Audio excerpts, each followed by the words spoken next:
നമസ്കാരം. ഫിംഗർ പ്രിന്റിലേക്ക് സ്വാഗതം. കുറ്റകൃത്യങ്ങളുടെയും വ്യവഹാരങ്ങളുടെയും ലോകത്തെ പ്രധാന സംഭവങ്ങളിലേക്ക്. കാസർഗോഡ് മകൻ അമ്മയെ ചുട്ടുകൊന്നു. മഞ്ചേശ്വരം സ്വദേശി ഫിൽഡയാണ് കൊല്ലപ്പെട്ടത്. രാജ്യത്തെ നടുക്കി വീണ്ടും ഹണിമൂൺ കൊലപാതകം. കോഴിക്കോട് പേരാമ്പ്രയിൽ ആയുർവേദ മസാജിംഗ് പാർലറിന്റെ മറവിൽ അനാശാസ്യം. മലപ്പുറത്തെ ഭീതിയിലാഴ്ത്തി ഒറ്റക്കള്ളന്റെ പെരിങ്കളിയാട്ടം. കാസർഗോഡ് മകൻ അമ്മയെ ചുട്ടുകൊന്നു. മഞ്ചേശ്വരം സ്വദേശി ഫിൽഡയാണ് കൊല്ലപ്പെട്ടത്. കാസർഗോഡ് മഞ്ചേശ്വരത്ത് മകൻ അമ്മയെ തീവച്ച് കൊലപ്പെടുത്തി. പിന്നാലെ അയൽവാസിയെ വീട്ടിലേക്ക് വിളിച്ചു വരുത്തി കൊലപ്പെടുത്താൻ ശ്രമിച്ചെങ്കിലും ഇവർ തലനാരിഴയ്ക്ക് രക്ഷപ്പെട്ടു.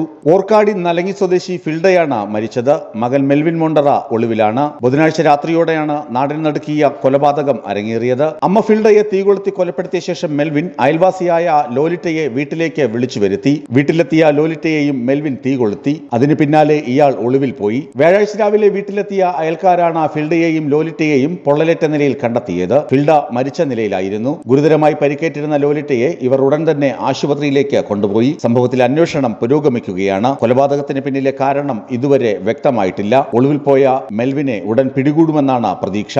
വിസ്മയ ന്യൂസ്, കാസർഗോഡ്. രാജ്യത്തെ നടുക്കി വീണ്ടും ഹണിമൂൺ കൊലപാതകം. മെയ് 18-ാം തീയതി വിവാഹിതരായ നവദമ്പതികളിൽ ഭർത്താവാണ് കൊല്ലപ്പെട്ടത്. നവവധു ഭർത്താവിനെ കൊട്ടേഷൻ നൽകി കൊലപ്പെടുത്തി കനാലിൽ തള്ളുകയായിരുന്നു. മേഘാലയയിലെ ഹണിമൂൺ കൊലപാതകത്തിന് ശേഷം രാജ്യത്തെ ഞെട്ടിച്ച് അതേ മാതൃകയിൽ ആന്ധ്രയിൽ യുവാവിനെ കൊലപ്പെടുത്തി ഒരു കനാലിൽ പുരുഷന്റെ മൃതദേഹം കണ്ടെത്തിയതോടെയാണ് സംഭവങ്ങളുടെ തുടക്കം. ഭാര്യയും കാമുകനും ചേർന്നാണ് ഇയാളെ വധിച്ചതെന്ന് ദിവസങ്ങൾക്ക് ശേഷം പോലീസ് കണ്ടെത്തി. ഒരു മാസം മുമ്പ് മേഘാലയയിലെ ഹണിമൂൺ കൊലപാതകത്തിലെ ദുരൂഹതയുമായി സാമ്യമുള്ളതാണ് ഈ സംഭവവും. കർണൂലിൽ നിന്നുള്ള 23-കാരിയായ ഐശ്വര്യയും ലാൻഡ് സർവേയറും നർത്തകനും തെലങ്കാനയിലെ ഗസ്വാൾ സ്വദേശിയുമായ തേജേശ്വറും മെയ് 18-നാണ് വിവാഹിതരായത്. ഒരു മാസം കഴിഞ്ഞ് തേജേശ്വറിനെ കാണാതായി. കൊലപാതകത്തിൽ ഐശ്വര്യയ്ക്ക് പങ്കുണ്ടെന്ന് ആരോപിച്ചതിനെ തുടർന്ന് തേജേശ്വറിന്റെ കുടുംബം പോലീസിൽ പരാതിപ്പെട്ടതോടെയാണ് അന്വേഷണം തുടങ്ങിയത്. ഐശ്വര്യയ്ക്ക് ബാങ്ക് മാനേജറായ തിരുമുൽ റാവുമായി അടുപ്പമുണ്ടായിരുന്നു. ഇത് മറച്ചുവെച്ചാണ് തേജേശ്വറിനെ വിവാഹം കഴിക്കുന്നത്. വിവാഹം കഴിഞ്ഞ് ഒരു മാസത്തിനുള്ളിൽ ഭർത്താവിനെ ഇല്ലാതാക്കാൻ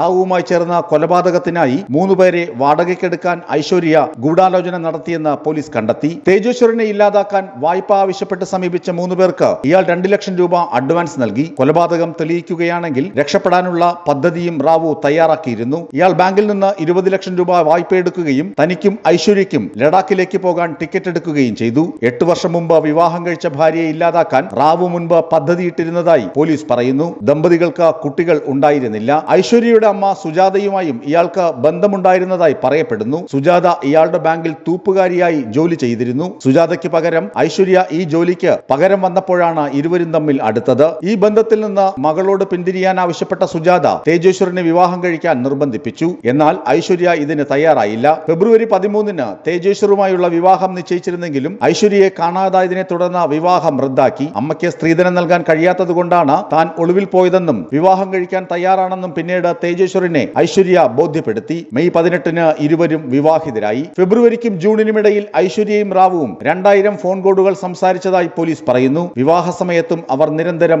ഫോണിലായിരുന്നു. താൻ അമ്മയുമായി സംസാരിക്കുകയാണെന്ന് ഐശ്വര്യ ഭർത്തൃവീട്ടുകാരെ ധരിപ്പിച്ചു. ഒരു മാസത്തിന് ശേഷം ജൂൺ 18-ന് തേജേശ്വറിനെ കാണാതായി. ഭൂമി സർവേ നടത്താനുണ്ടെന്ന് പറഞ്ഞ കൊട്ടേഷൻ സംഘം തേജേശ്വറിനെ കാറിൽ കയറ്റി കൊണ്ടുപോയത്. ഇതിന്റെ ദൃശ്യങ്ങൾ CCTV-യിൽ പതിഞ്ഞു. മുൻസീറ്റിലിരിക്കുകയായിരുന്ന തേജേശ്വറിനെ പിന്നിൽ നിന്ന് പിടിച്ചുകെട്ടി കഴുത്തറുത്തു. മരണമുറപ്പാക്കാൻ വയർ കീറുകയും ചെയ്തു. സംഭവം ഫോണിലൂടെ തത്സമയം റാവുവിനെ കാണിച്ച ശേഷം ഫോൺ പിന്നീട് കനാലിൽ ഉപേക്ഷിച്ചു. ഒഴിഞ്ഞ പറമ്പിൽ കുഴിച്ചിടാനായിരുന്നു ആദ്യ പദ്ധതിയെങ്കിലും അവിടെ ആളുകളെ കണ്ടതോടെ അത് ഉപേക്ഷിച്ചു. പിന്നീടാണ് മൃതദേഹം കനാലിൽ ഉപേക്ഷിച്ചത്. മൃതദേഹം കണ്ടെത്തുമ്പോഴേക്കും ജീർണിച്ചിരുന്നു. തെലുങ്കിൽ അമ്മ എന്ന കയ്യിലുള്ള ടാറ്റു മൃതദേഹം തിരിച്ചറിയാൻ സഹായിച്ചു. ഗഡ്വാൻ SP ശ്രീനിവാസ് റാവു ഇക്കാര്യങ്ങൾ വിശദീകരിച്ചു. ഭർത്താവ് കൊല്ലപ്പെട്ട വിവരം റാവു അറിയിച്ചതിന് ശേഷവും ഐശ്വര്യ 4 ദിവസം ഭർത്താവിന്റെ വീട്ടിൽ താമസിച്ചു. കർണൂലിലെ വീട്ടിലേക്ക് തിരികെ പോകാനും അവിടെ നിന്ന് ലഡാക്കിലേക്ക് രക്ഷപ്പെടാനുമായിരുന്നു ഇരുവരുടെയും പദ്ധതി. ഐശ്വര്യയും റാവുവും ഉൾപ്പെടെ 8 പ്രതികളെ പോലീസ് അറസ്റ്റ് ചെയ്തു. സുജാതയും റിട്ടയർഡ് ഹെഡ് കോൺസ്റ്റബിളായ റാവുവിന്റെ അച്ഛനും അറസ്റ്റിലായവരിൽ ഉൾപ്പെടുന്നു. ന്യൂസ് ഡെസ്ക്, വിസ്മയ ന്യൂസ്. കോഴിക്കോട് പേരാമ്പ്രയിൽ ആയുർവേദ മസാജിംഗ് പാർലറിന്റെ മറവിൽ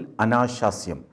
ഇക്കഴിഞ്ഞ ദിവസം നടന്ന പോലീസ് റെയ്ഡിൽ 7 പേരെ പോലീസ് അറസ്റ്റ് ചെയ്തു. കോഴിക്കോട് പേരാമ്പ്രയിൽ സ്വകാര്യ ആയുർവേദ മസാജ് സെന്ററിന് മറവിൽ പെൺവാണിഭം. കഴിഞ്ഞ ദിവസം നടന്ന പോലീസ് റെയ്ഡിൽ 4 സ്ത്രീകളും 2 യുവാക്കളും അറസ്റ്റിലായി. പേരാമ്പ്ര ബിവറേജസ് ഔട്ട്ലെറ്റിന് സമീപമുള്ള ആയുർവേദ കേന്ദ്രത്തിലാണ് റെയ്ഡ് നടന്നത്. ആലത്തൂർ സ്വദേശി കൃഷ്ണദാസിന്റേതാണ് സ്ഥാപനം. 1 വർഷത്തോളമായി മസാജ് കേന്ദ്രം ഇവിടെ പ്രവർത്തിക്കുന്നു. മറ്റ് ജില്ലകളിൽ നിന്നും അന്യസംസ്ഥാനങ്ങളിൽ നിന്നും സ്ത്രീകളെ എത്തിച്ചായിരുന്നു സ്ഥാപനം പ്രവർത്തിച്ചിരുന്നത്. ദിനംപ്രതി നിരവധി പേരാണ് ഇവിടെ എത്തിയിരുന്നത്. 1000 രൂപയിൽ തുടങ്ങുന്ന നിരവധി മസാജുകൾ ഇവിടെ നടത്തിയിരുന്നു. നേരത്തെയും ഈ സ്ഥാപനത്തിനെതിരെ പരാതികൾ ഉയർന്നിരുന്നു. കോഴിക്കോട് റൂറൽ ജില്ലാ പോലീസ് മേധാവി KE ബൈജുവിന്റെ കീഴിലുള്ള സ്ക്വാഡും പേരാമ്പ്ര DYSP N സുനിൽകുമാറിന്റെ കീഴിലുള്ള സ്ക്വാഡും പേരാമ്പ്ര പോലീസും ചേർന്നാണ് റെയ്ഡ് നടത്തിയത്. മലപ്പുറത്തെ ഭീതിയിലാഴ്ത്തി ഒറ്റക്കള്ളന്റെ പെരുങ്കളിയാട്ടം. അർദ്ധനഗ്നനായി വീടുകളിൽ അർദ്ധരാത്രി എത്തുന്ന കള്ളൻ വാതിലുകളിലും ജനലുകളിലും ചവിട്ടി ബഹളമുണ്ടാക്കുകയും വീട്ടുകാർ ഉണരുമ്പോൾ ഭീഷണിപ്പെടുത്തുകയും ചെയ്യുന്നുവെന്നാണ് പരാതി. പോലീസ് എത്തുമ്പോൾ കടന്നു കളയുന്ന കള്ളനെ പിടികൂടാൻ നെട്ടോട്ടമാണ് മലപ്പുറം പോലീസ്. അർദ്ധരാത്രിയിൽ പലയിടങ്ങളിലും അടിവസ്ത്രം മാത്രം ധരിച്ച യുവാവ് എത്തുന്നു. മലപ്പുറം കുറ്റിപ്പുറത്താണ് സംഭവം. വീടുകളിലെത്തി ജനലും വാതിലും ശക്തമായി തള്ളിത്തുറക്കാനും ഇയാൾ ശ്രമിക്കുന്നു. കഴിഞ്ഞ ദിവസം കുറ്റിപ്പുറം നിള പാർക്കിന് സമീപം താമസിക്കുന്ന അധികാരത്ത ഷാഹുൽ ഹമീദിന്റെ വീട്ടിലും ടെക്നിക്കൽ ഹൈസ്കൂളിന് സമീപത്തെ ഒരു വീട്ടിലുമാണ് സമാനമായ സംഭവങ്ങൾ നടന്നത്. ഷാഹുൽ ഹമീദിന്റെ വീട്ടിൽ പുലർച്ചെ ഉച്ചത്തിലുള്ള ശബ്ദം കേട്ട് അദ്ദേഹത്തിന്റെ ഇളയ മകൻ ജനലിലൂടെ നോക്കിയപ്പോഴാണ് അടിവസ്ത്രം മാത്രം ധരിച്ച യുവാവിനെ കണ്ടത്. ഇയാൾ വീടിന്റെ ജനലിലും വാതിലിലും ശക്തിയായി ചവിട്ടുകയും അടിക്കുകയും ചെയ്തു. വാതിൽ തുറക്കാൻ ആവശ്യപ്പെട്ട ഇയാൾ തന്റെ കയ്യിൽ പണമുണ്ടെന്നും അത് തട്ടിയെടുക്കാൻ ആളുകൾ വരുന്നുണ്ടെന്നും പറഞ്ഞു. ഭയന്ന വീട്ടുകാർ ഉടൻ തന്നെ കുറ്റിപ്പുറം പോലീസിനെ വിവരമറിയിച്ചു. പോലീസ് എത്തിയപ്പോൾ ഇയാൾ ഓടി രക്ഷപ്പെട്ടു. ഇതേ സംഭവം തന്നെയാണ് ടെക്നിക്കൽ ഹൈസ്കൂളിന് സമീപത്തെ വീട്ടിലും നടന്നത്. ഈ സമയം വീട്ടിൽ ആളുണ്ടായിരുന്നില്ല. വിദേശത്തുള്ള മകൻ CCTV ദൃശ്യങ്ങൾ പരിശോധിച്ചപ്പോഴാണ് സംഭവം അറിഞ്ഞത്. ഇതോടെ പ്രദേശത്തെ ജനങ്ങളെല്ലാം ആശങ്കയിലാണ്. സംഭവത്തിൽ പോലീസ് അന്വേഷണം ഊർജിതമാക്കി. വിസ്മയ ന്യൂസ്, മലപ്പുറം. ഫിംഗർ പ്രിന്റ് പൂർണ്ണമാകുന്നു. കൂടുതൽ വാർത്തകളും വിശേഷങ്ങളുമായി വീണ്ടും കാണാം. നന്ദി, നമസ്കാരം.